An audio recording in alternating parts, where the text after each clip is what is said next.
while we interrupt this previously scheduled programming of our one championship video, which was supposed to come out today, but we're going to post it tomorrow instead in light of the huge news of Francis Ngannou signing with the PFL. And we actually kind of mentioned it in that video too. We recorded it on Monday. So the announcement was already kind of pending, and we were like, it's probably going to be the PFL. And turns out it was. So we're going to talk about that today.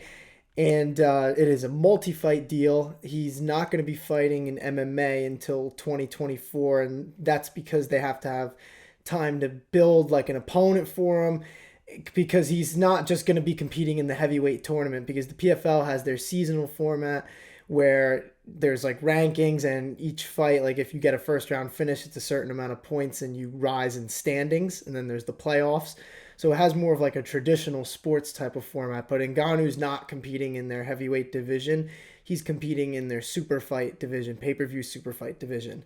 And that was started with Jake Paul when he signed with the PFL. So now it gets another huge name in Francis Ngannou. And the PFL has been making some sneaky good moves. And we kind of touched on that a little bit in the one championship video, which you guys will see tomorrow, like I said. But the PFL, they have like a lot of famous people in the ownership, including people like Ray Lewis, Wiz Khalifa, I think A-Rod too, go Yanks.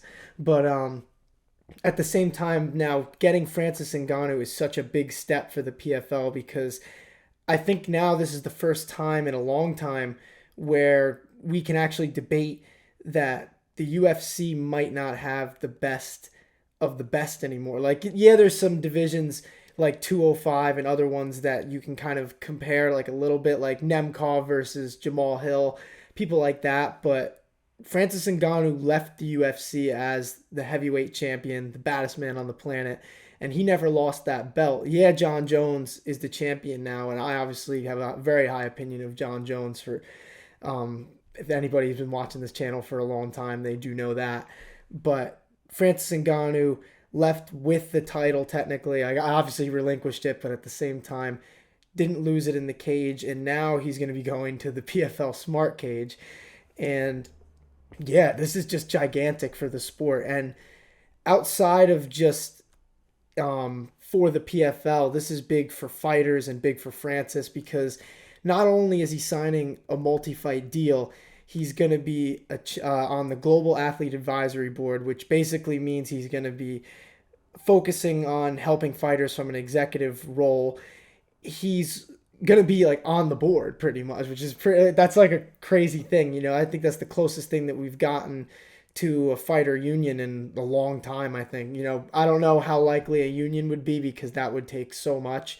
But at the same time, this is a huge step for MMA fighters, because now there's somebody in a major MMA promotion, and he's going to be sitting in the seat where he has control over his amount of money that he's going to get paid, his opponent's amount of money he's going to get paid, because he stated that he didn't want to take away from his opponents just so he could make more money.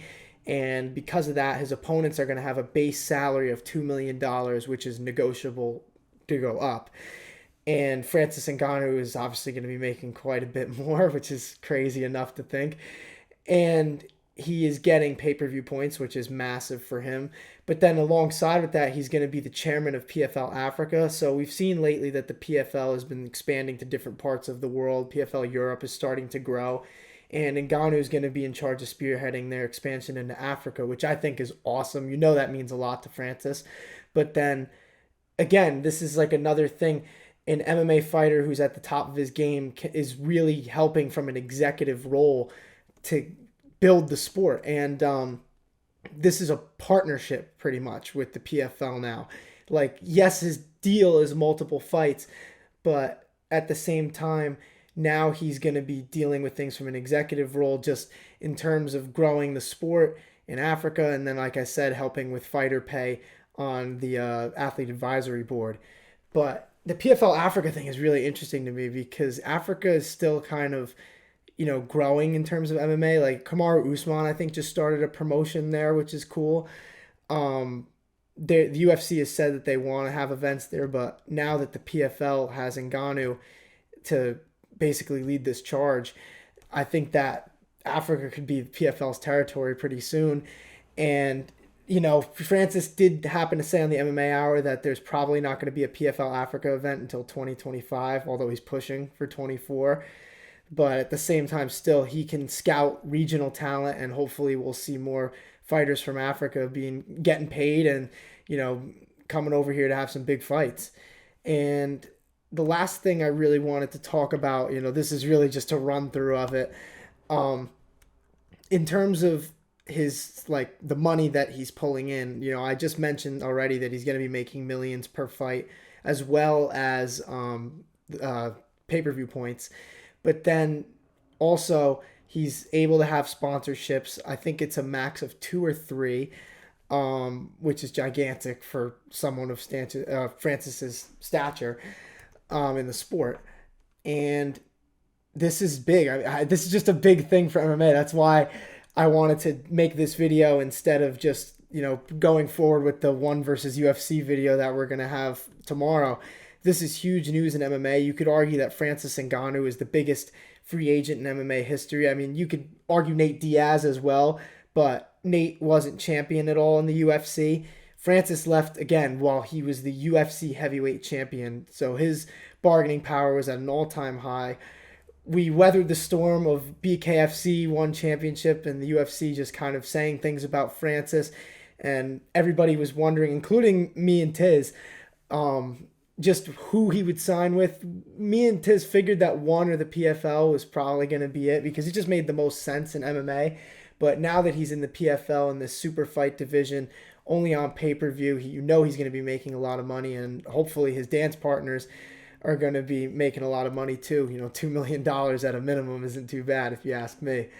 But in terms of his immediate future, in boxing, he wants to box this year, hopefully, if they can find the right opponent, whether it be a big fight or just a tune-up fight to basically show everybody that he's here.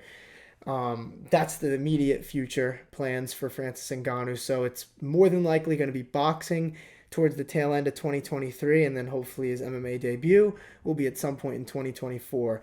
It has a good linear structure to it. Boxing, bigger boxing fight perhaps, depending on the results of the first.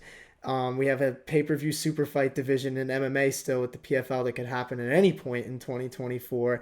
And then hopefully after all that, boom, PFL Africa starts to blow up. And this is just gigantic for the PFL and big for the sport. It's good that the UFC is like a big product and a lot of mainstream media is starting to pick it up. But I think it's good that there's competition nowadays with the UFC. It seemed for a while that the UFC was going to reign supreme, but with one championship growing in different parts of the world, as you'll see in our video tomorrow, the PFL now with Jake Paul, Francis Ngannou, and just a lot of other big names on their roster nowadays, it seems like the sport is growing, and it's not just the UFC, which is awesome because the sport is fantastic. The UFC is great, but all these other promotions have good fighters too, and hopefully Francis Ngannou coming to the PFL will shine a light on that. So watch our video about UFC Charlotte that was released yesterday. Leave a like on this one and stay tuned tomorrow for our one versus UFC video.